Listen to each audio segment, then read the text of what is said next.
sabia que pais de crianças com TDAH têm mais chances de se divorciarem quando comparado aos pais de crianças que não têm TDAH?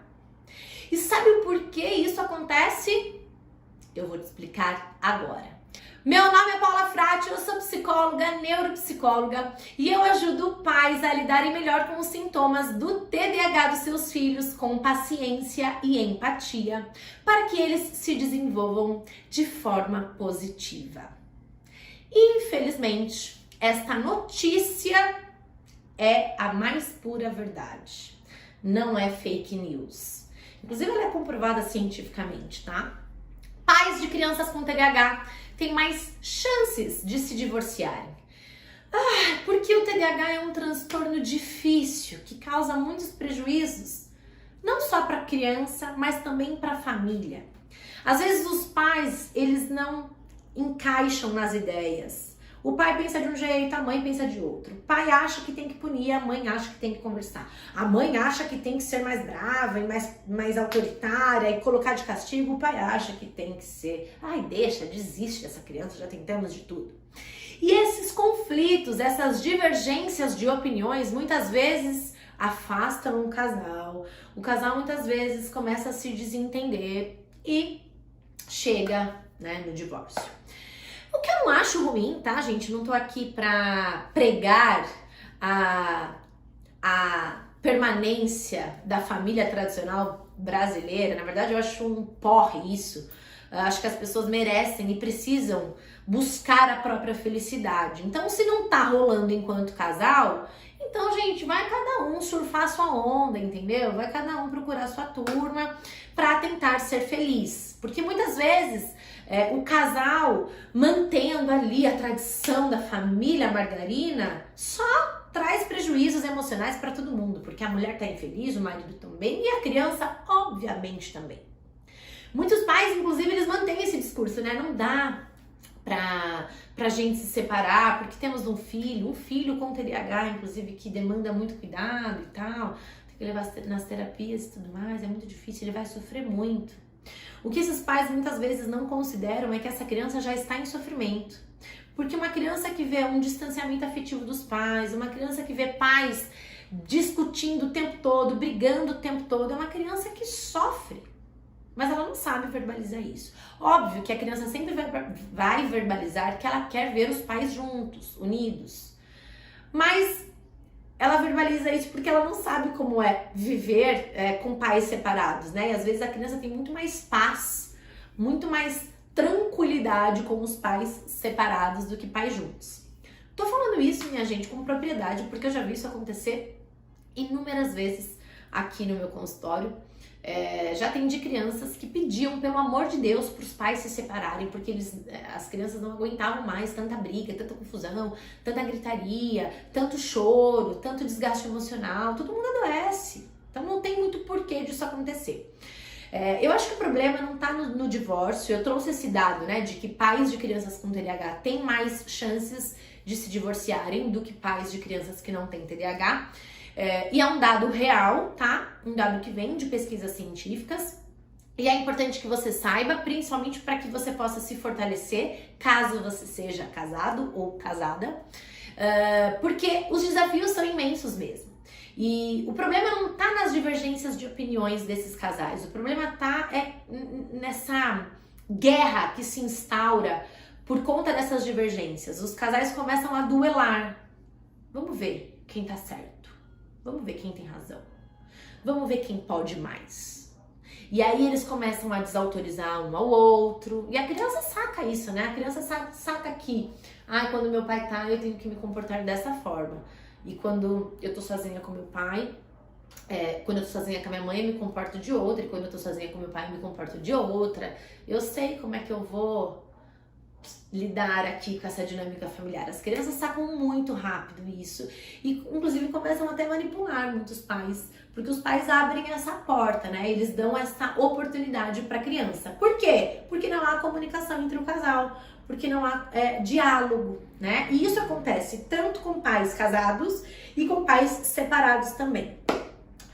Tô trazendo esse tema aqui para refletir algo muito importante com vocês, porque eu recebo muitas mensagens de mães, principalmente, dizendo: Paula, eu me separei, meu marido não entende, isso gerava muita confusão, isso gerava muita briga, muitos conflitos, e eu decidi me separar e hoje eu não tenho apoio, eu não tenho compreensão. Isso assim, acontece todos os dias, tá, gente? Eu recebo todos os dias mensagens de mães narrando essas histórias. E o que eu penso, né, é o seguinte, né? Porque a preocupação dessas mães é o seguinte: Paula, será que a minha separação vai causar mais prejuízos para o meu filho? Será que o meu filho vai desenvolver uma depressão porque ele é filho de pais separados? Ou será que o meu filho vai ter uma ansiedade porque ele tem pais separados? Será que o meu filho não vai querer ter uma família porque ele tem pais separados?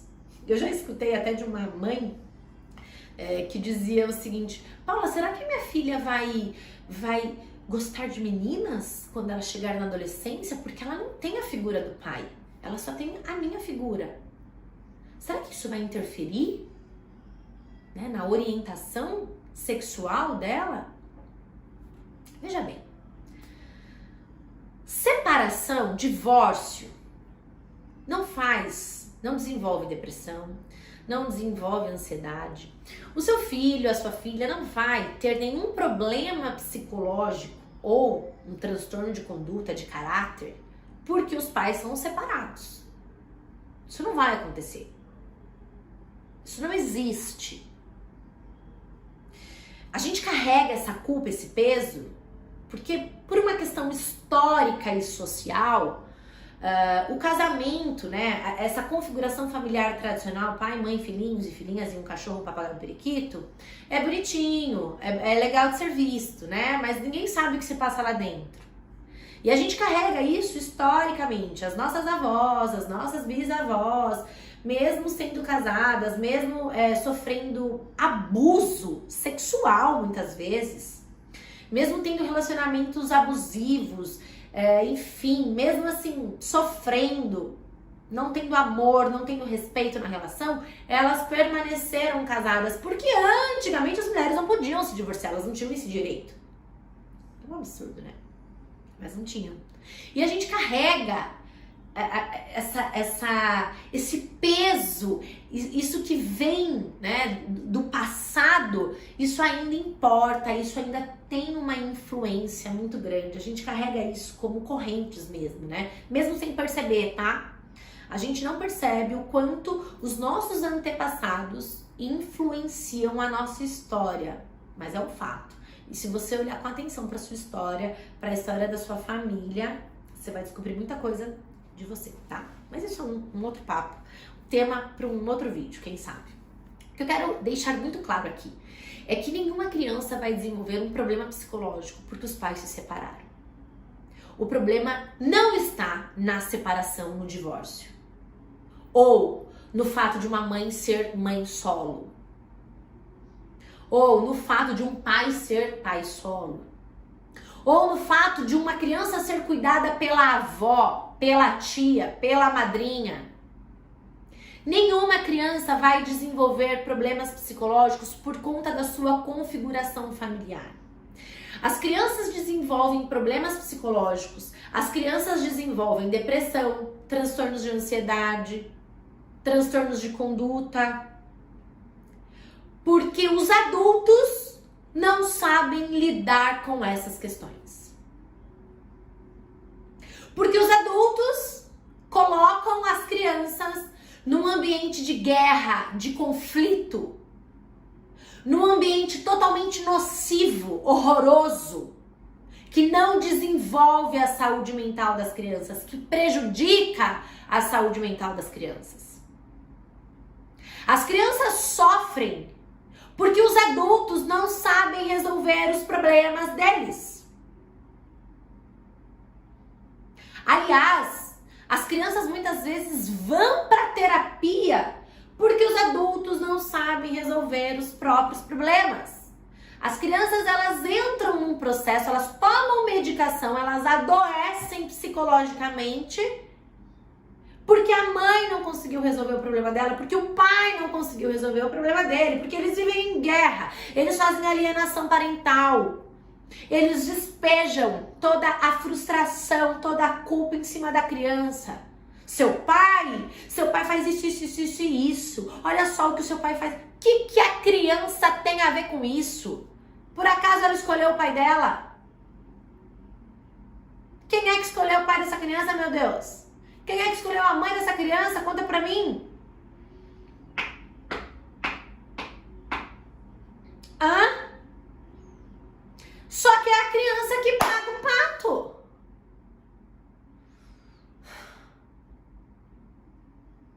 Eu fico bem brava com essas coisas, né? Deu pra perceber. Esse é um dos assuntos que me tira bastante do sério. Quando eu vejo crianças sendo vítimas do descaso, da irresponsabilidade dos pais. Gente, uma criança está em desenvolvimento.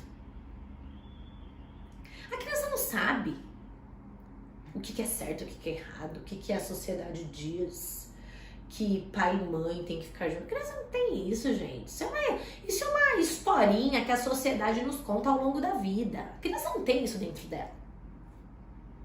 A criança, ela quer ser amada, ela quer receber carinho, atenção, ela quer brincar, ela quer viver, ela quer explorar o mundo, ela só quer fazer isso. Se vai ser com os pais juntos, muito que bem. Se vai ser com os pais separados, muito que bem também.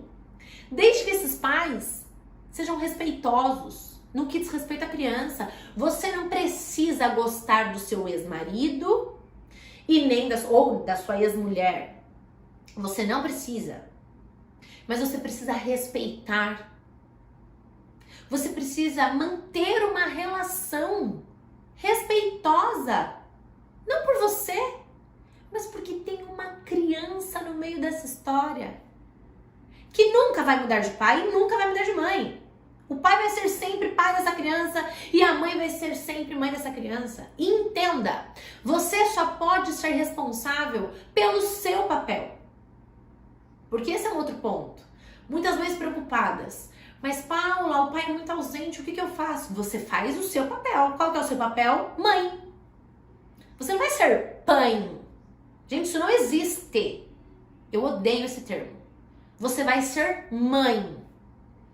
Você nunca vai conseguir fazer o papel do pai. Por quê? Por uma questão óbvia, porque você é a mãe. Paula, mas ele não tem pai. Sim, é a história dele. Ele vai ter que lidar com isso. Você vai estar ali, do lado dele, para ajudar ele a enfrentar todas as dificuldades relacionadas a isso. Mas essa é a história desta criança. Não dá pra você mudar a história dela. Mas dá pra você lidar com essa história de uma forma mais saudável.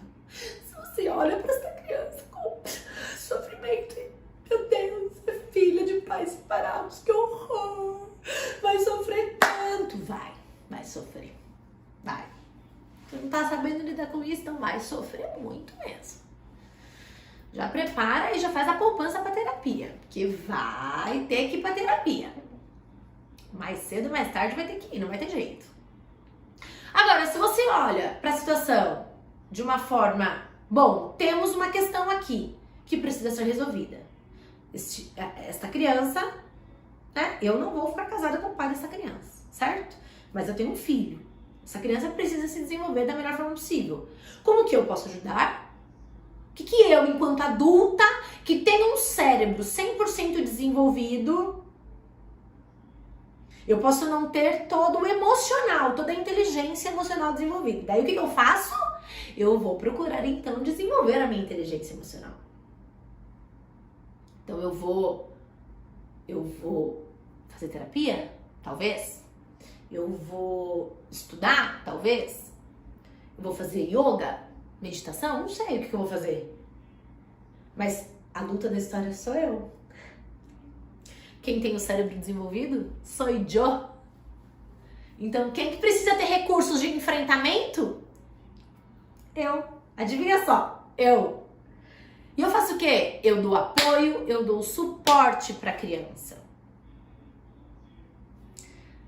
Mas eu não despejo nela a minha frustração e as minhas dores.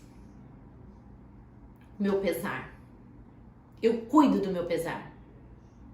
E quanto mais eu cuido de mim, mais eu cuido da minha criança. Preste atenção nisso. Quanto mais você cuida de você, mais você cuida do seu filho, da sua filha. A regra é claríssima neste caso. Não tem outro caminho.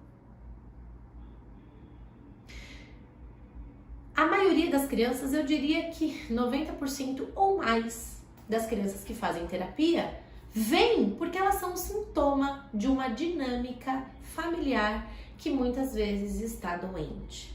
Mas ela é o sintoma, ela é a ponta do iceberg. Mas quando a gente olha, a gente percebe que toda a família precisa de cuidado. E que se essa família tivesse cuidado desta dinâmica familiar, esta criança não estaria na terapia. Porque ela não precisaria expressar os sintomas de uma dinâmica familiar doente. Pense nisso. Pense nisso com muito carinho, com muita atenção. Cuide-se. Aliás, deixa aqui nos comentários o que você tem feito por você. Me conta. Me conta, curte este vídeo e compartilha também, porque outras pessoas precisam ouvir essas verdades. Um beijo e até o próximo vídeo.